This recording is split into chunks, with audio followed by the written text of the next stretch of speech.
Hola chicos, muy buenas tardes.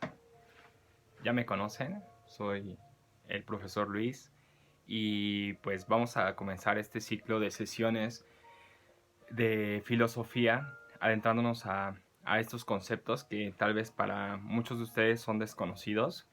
Elaboré un pequeño temario que vamos a seguir en esta pequeña sesión que espero dure cerca de 25 minutos, si logro esquematizar bien mis ideas. Y pues bueno, vamos a comenzar abriendo sobre esta pregunta que estoy planteando, que dice, ¿por qué necesitamos filosofía en el aula? ¿Por qué se necesita filosofía en las escuelas? Es una pregunta que parte, que parte del pensamiento reflexivo. A partir de ahí, pues vamos a trabajar tres ideas importantes. La primera es los saberes críticos contra los saberes técnicos, las ideas dadas y la reproducción de las hegemonías. Y por último, los planes de estudio y los currículum. Vamos a darle un vistazo a estas ideas y al final vamos a contestar una pregunta contundente que es educar para qué.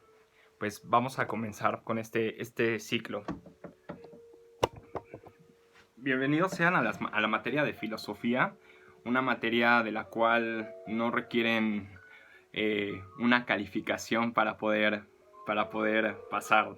En esta materia se requiere usar una de las facultades propias del ser humano, que es la razón. Y el pensamiento que nos tiene que orientar como tal a dar o intentar acercarnos a la verdad. Bien, pues comencemos con esta primera pregunta de por qué necesitamos filosofía en las escuelas. Es curioso que en esta modificación de planes de estudios que hemos tenido a lo largo de la historia de la educación en nuestro país, pues curiosamente observamos una intención de querer omitir, de querer prácticamente anular el área de las humanidades, a donde pues se compone principalmente por no solamente la filosofía, sino también vamos a encontrar dentro de esta área la pedagogía, la antropología, las ciencias sociales, la sociología, entre otras. Pero vamos a asimilar a la filosofía como la madre de las humanidades, dado que gracias a la filosofía pues nos podemos permitir el pensamiento. La, la situación que emerge a nuestro país en cuanto a currículum actualmente, pues está muy otorgada a procedimientos de corte burócratas y tecnócratas. No nos hemos preguntado realmente quiénes elaboran los planes de estudio, quiénes son aquellas personas que reforman o toman decisiones respecto a la educación. Y este es un problema que también les incumbe a ustedes, dado que la, la, la educación no solamente es un proceso que solamente el profesor elabora, sino también ustedes forman un papel muy importante dentro de este circuito que integra la educación. No solamente es la interacción que florece entre el profesor y ustedes los estudiantes, sino que también hay otros agentes que intervienen dentro de ellas, principalmente los padres de familia, y también vamos a anotar aquí al Estado como un agente trascendente para la toma de decisiones. ¿Qué busca nuestra educación actualmente? Bien, pues nuestro currículum actual está repleto como tal por tres campos importantes que, perdón, son seis campos importantes, que es el de comunicación, matemáticas, ciencias experimentales, ciencias sociales, humanidades, y ojo con las siguientes dos, que es componente del trabajo y componentes propedéuticos. Estas últimas dos, que son componentes para el trabajo y componentes propedéutico, pues están como tal establecidas en nuestra malla curricular, sobre todo de media superior, para poder pues otorgarles a ustedes, jóvenes, nuevas generaciones, los saberes que son propios de nuestra historicidad, ¿saben? Actualmente las exigencias o las tendencias que exige esta sociedad globalizada es, por ejemplo, el saber de un nuevo idioma, ¿no? No es curioso, perdón, es curioso que la mayoría de los mexicanos tengamos una tendencia hacia el aprender un idioma extranjero como lo es el inglés y no un idioma propio de nuestras raíces lingüísticas que son los idiomas indígenas. Esta tendencia no solamente florece en nuestro país, está mediado en todos los países en vías de desarrollo y países primermundistas. Pues, ¿qué hace, no? Trata de hegemonizar las ideas, ¿no? No nos hemos puesto a pensar que las ideas que tenemos dentro de nosotros son ideas dadas, son ideas que logramos absorber y aprender gracias a, pues, a los medios de comunicación, diría Althusser, a los aparatos ideológicos que reproducen estas ideas y lo hacen de una forma muy exitosa y asertiva.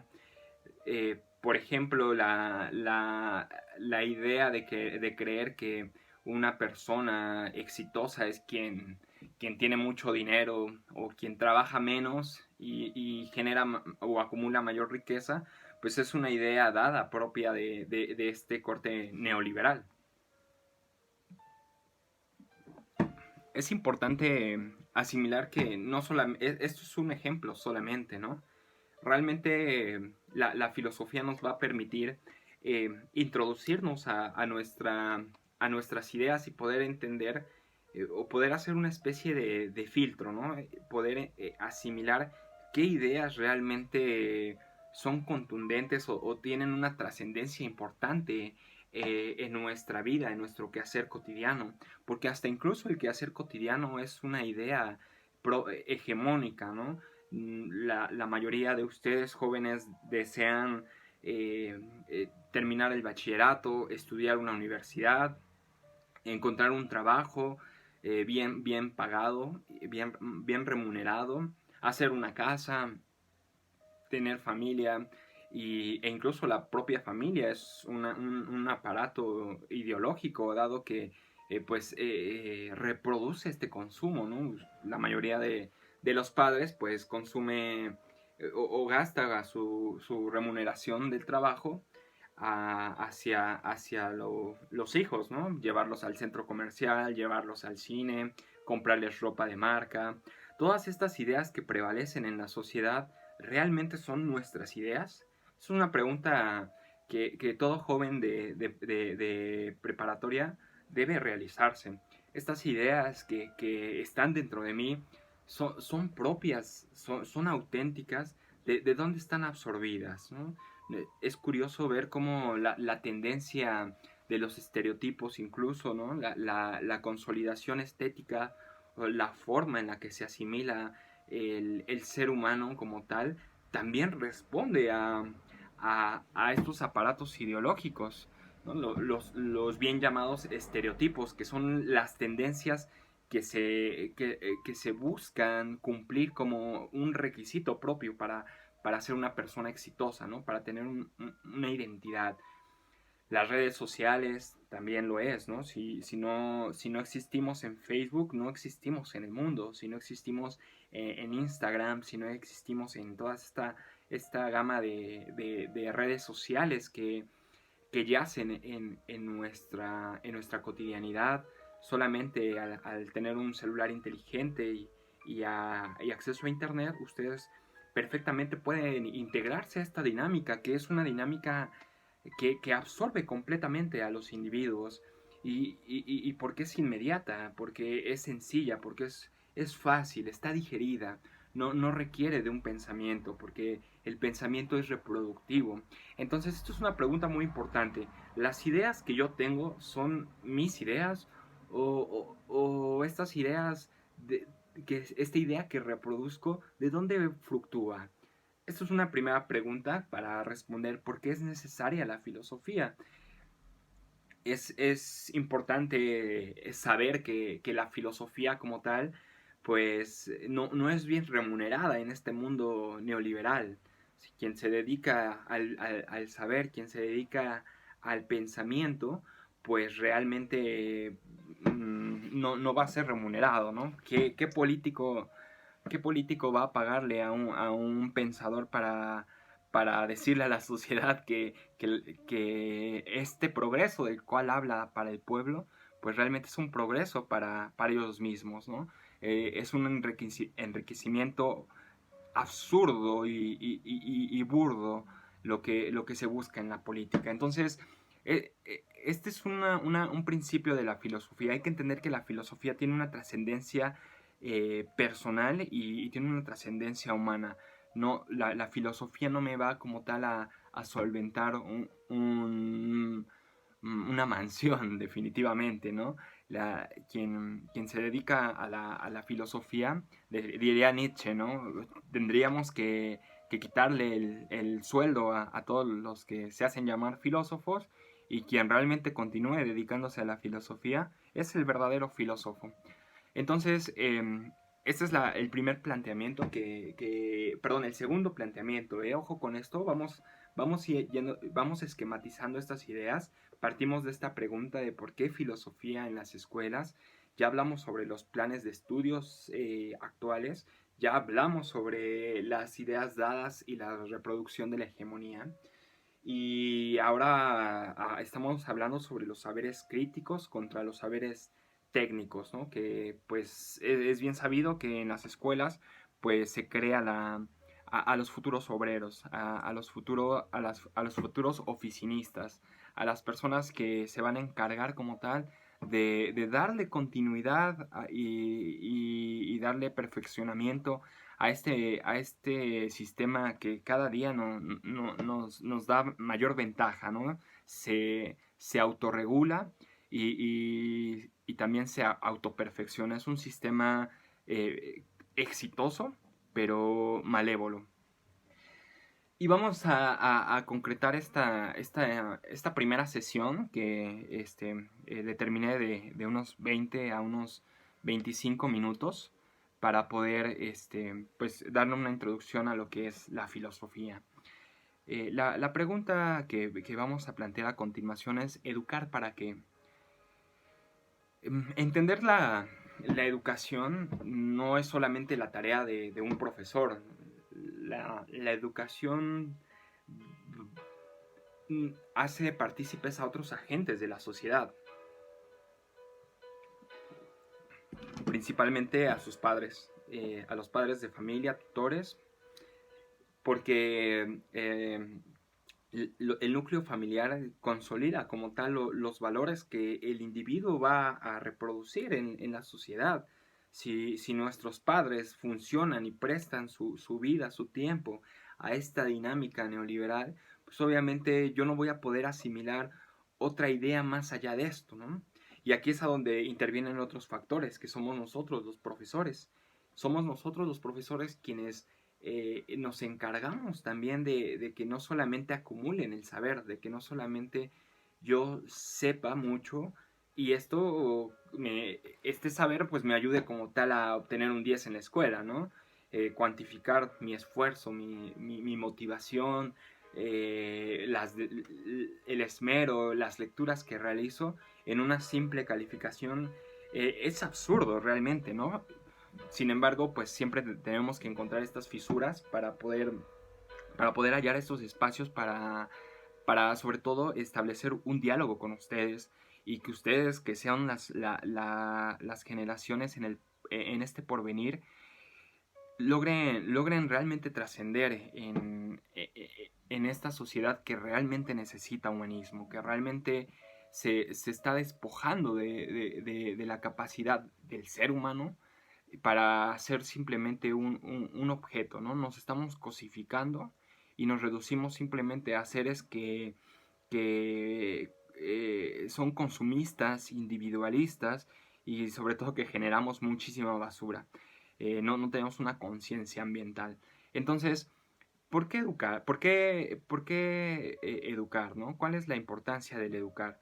No hay que confundir primero la educación que vienen manejando muchas dinámicas dentro de las escuelas, que lamentablemente algunas escuelas, perdón, no quería decir muchas, son algunas escuelas, algunas instituciones, pues son totalmente lucrativas, ¿no? La mayoría de las escuelas privadas, su objetivo es lucrar, es hacer dinero. Realmente el dueño no es el director, ¿no? El director es un trabajador más. Y estas escuelas pues tienen una intención de lucro, ¿no? Entonces no hay que confundir la educación como con la equiparación de cuánto yo invierto en mi educación, ¿no? Entre más compre, más gaste, mejor promedio tenga, mejor estudiante soy. Yo creo que no. Si ustedes lo ven de esa manera, lamento decirles que se están equivocando, ¿no? La educación como tal proviene del término del latín educare, que significa orientar. Hay un texto muy hermoso de una clase del 10 de febrero del 10 de febrero de 1982. Bueno, son dos clases, la del 6 de enero de 1982 y la del 10 de febrero de 1982, dada por un pensador francés, Michel Foucault. Y Michel Foucault va a retomar como tal un concepto que proviene ya de Sócrates, que es el noxin se autum, ¿no? El noxin se autum y el epimelea se autum. El noxin se autum, por su traducción, quiere decir conócete a ti mismo. Seguramente ya han escuchado esta idea contundente propia de nuestra sociedad, pero para Foucault la idea más importante es el epimelea autum, que significa la inquietud de nosotros mismos, la inquietud de sí mismo. Entonces, vamos a inquietarnos, ¿sí? Vamos a empezar a trabajar con la figura del gran Sócrates. Sócrates se consideraba a sí mismo un taxe. Un taxe como tal es, por su... Permítanme, déjenme consultar aquí unos apuntes que tengo para no equivocarme. La taxe, que por su traducción en griego significa un puesto, ¿no? Un puesto, pero ¿de qué? Pues de tábano. El tábano como tal es un insecto que abunda en esta geografía de la Grecia antigua. Y pues el tábano pica a algunos animales grandes y los incomoda, los inquieta, ¿sí? Entonces esto vamos a empezar a despertar en ustedes una inquietud de sí mismos. ¿Educar para qué? No quiero educar para que ustedes reproduzcan una dinámica neoliberal. Yo quisiera o tengo el objetivo de este curso que vamos a emprender en filosofía de brindarles ciertos conocimientos que tengo para orientarlos, respetando la etimología latina de la palabra educar, orientarlos ¿para qué? Para la emancipación, para el pensamiento crítico, para ser felices, para ser libres. Hay una frase que seguramente a lo mejor alguno de ustedes ya lo ha ojeado en la libreta de filosofía de alguno de sus hermanos, primos o algunos conocidos que tengan por ahí y que han cursado filosofía conmigo. Y esta frase despierta muchísimo en mí. Es de uno de los grandes pensadores del siglo XIX, Friedrich Nietzsche. Y Nietzsche dice... a menudo el individuo busca salir de la tribu. Tendrá mucho miedo, pero nada como el privilegio de conocerse a sí mismo. Entonces vamos a emprender esta aventura de la filosofía juntos, empezando por este planteamiento de por qué necesitamos filosofía en la educación. Pues bien, que tengan un bonito día. Espero que puedan escuchar este video y no solamente escucharlo, sino retomar las ideas, porque pues vamos a empezar con un cuestionario a trabajar en las plataformas virtuales. A mí no me gusta esta modalidad, sin embargo, es la única forma en la cual nos podemos acercar por la situación, esta situación, este acontecer a nivel mundial que es histórico. Seguramente de esta pandemia se van a hablar en siglos.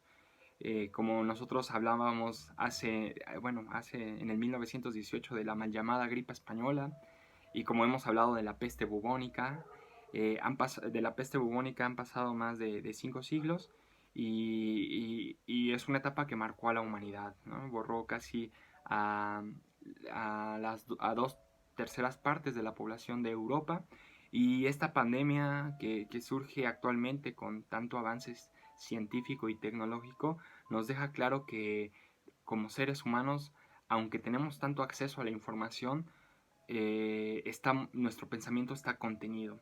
Este pensamiento está contenido por estos aparatos, principalmente en su generación, pues son las redes sociales.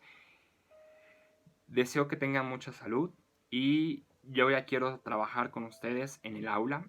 Extraño mucho el contacto con pues directo, ¿no? El diálogo, escucharlos hablar, manifestarse, pero esperando que todo esto tenga una solución y que ojalá, siendo muy optimista, en unos meses podamos ya vernos de manera presencial y pues trabajar con todo el gusto que tengo por, por mi profesión.